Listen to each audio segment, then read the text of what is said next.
You know what? The way you want to do things is stupid, it's lazy, it's useless, and it's basically how you manage. This is not how you disagree with your boss.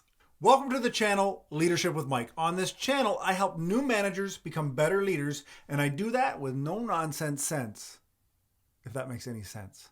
Okay, what you just saw there, that is not how you disagree with your boss unless you're basically planning to quit. Disagree with your manager, your boss, your leader, whatever you want to. Basically, the person signing your check, you got to figure out how to disagree agreeably.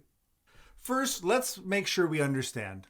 You have a boss. Now, you may be leading a team, but you're reporting to somebody. We need to understand that not everybody is always right. Let me rephrase that. Nobody is always right. That means you, but that also means your boss as well. Now, is it easy to tell your boss that they've made a mistake or that what they're doing is wrong or you have a better idea? No, probably not. Especially as a new manager, you may feel a little bit nervous, and that's rightfully so because you have to do this in the proper manner. So first we're going to start with, let's make sure we're picking the right battle. If your boss has made a decision or has suggested that a major change is happening to a project, but you know for a fact that the way your team's working, that it needs to stay its course, or with all the information that you have, the way you're doing it is how it should be done because it will get the best results. This is something you want to have a discussion about. If the boss comes in and says, I want to take the coffee maker from here and I want to put it over there, is that really worth getting into a debate about? Not really. I mean, it's the coffee maker. It's not a big deal. But projects being changed, staff being rotated in a different manner. Maybe in the restaurant industry, I'm thinking like the start times. Your boss may say, we need 5 people here at 4 o'clock. But you know you only need 2 because you've got 3. You'll have 3 people standing around doing nothing. These are things that you may want to bring up to your boss. It's not to be confrontational.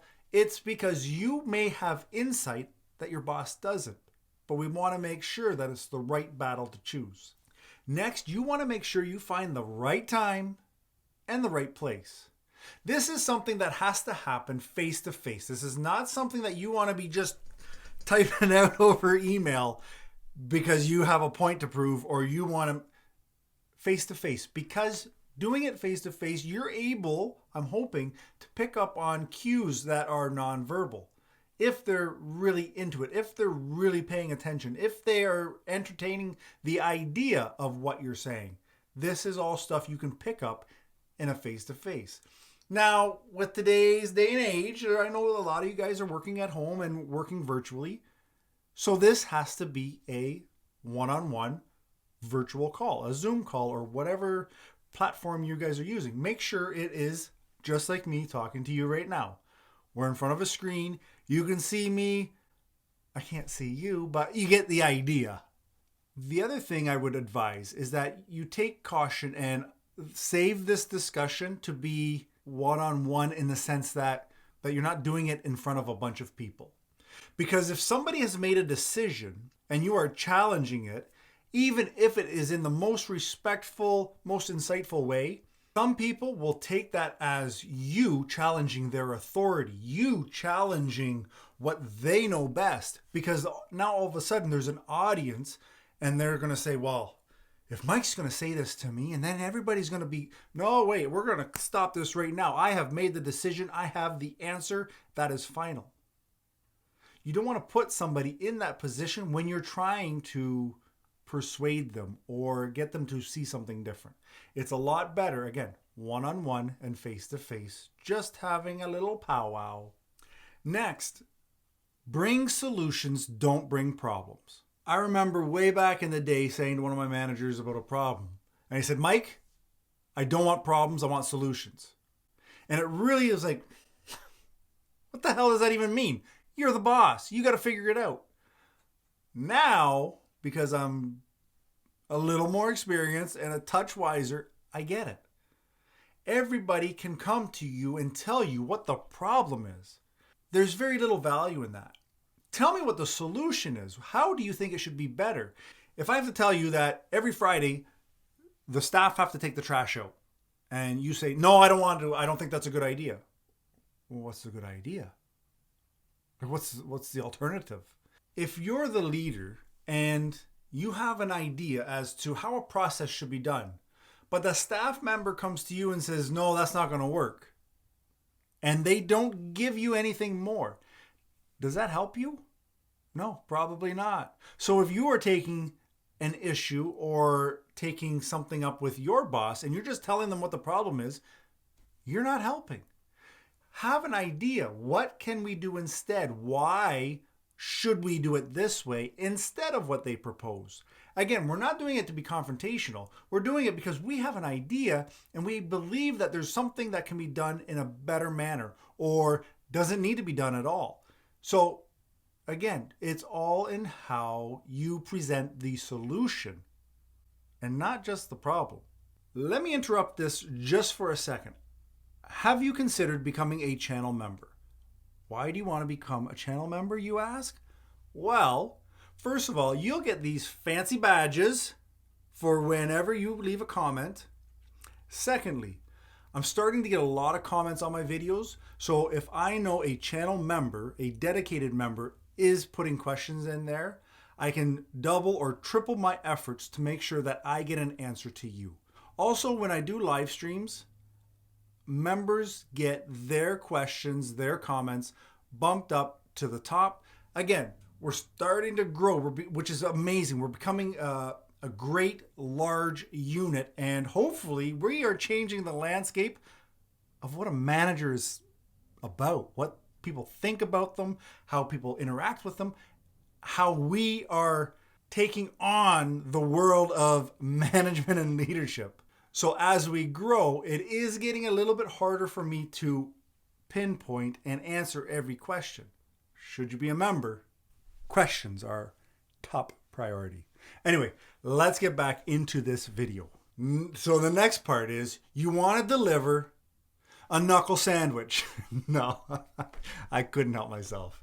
A positive sandwich, or it's referred to as the sandwich method, where you are, let's say you're working on a project and your boss has something to change that you don't think is correct or you think could be done in a different manner. Start with the bread. This is a piece of positive. Then you want to talk about what the negative part is, or the part that you think shouldn't be changed or that you disagree with. And then get another slice of positive and end your meeting. This sounds very childlike, and you can't emphasize that I'm telling you a positive, I'm telling you a negative, I'm telling you a positive.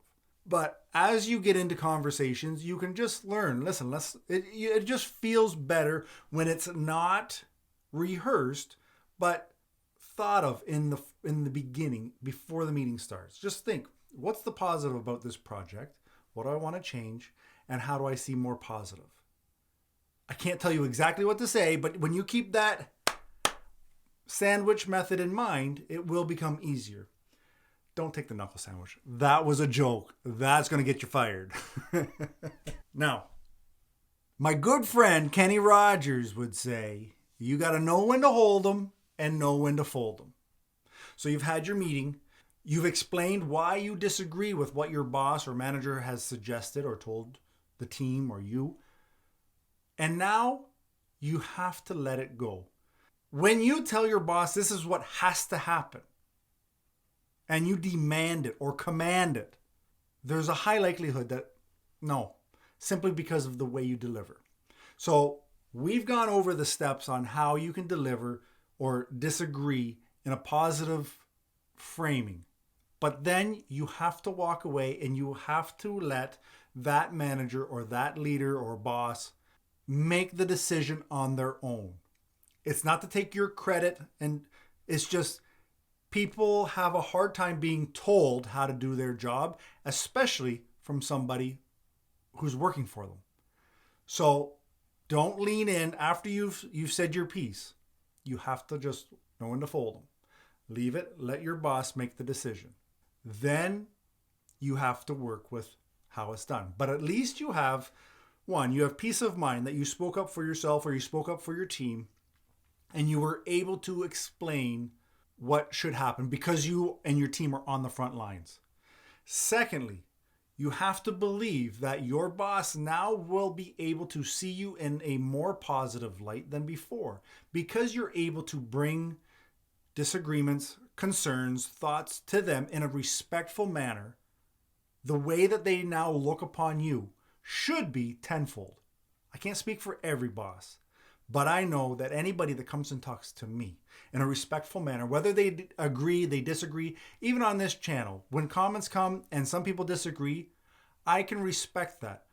They all have a respectful tone, even if somebody is in disagreement with me. Does that mean that I'm going to erase a video? No, of course not. What it means is I've thought about it. Now I'll make a decision on my own, but I respect those people that can come to me and say, I disagree with this because now what we've done is now we have a knowledge share. I'm learning from you, you're learning from me. Hopefully that's how it works. Anyway, that's all I have for this video. Hit the like button, subscribe, but if you do nothing, check this video while I grab my coffee.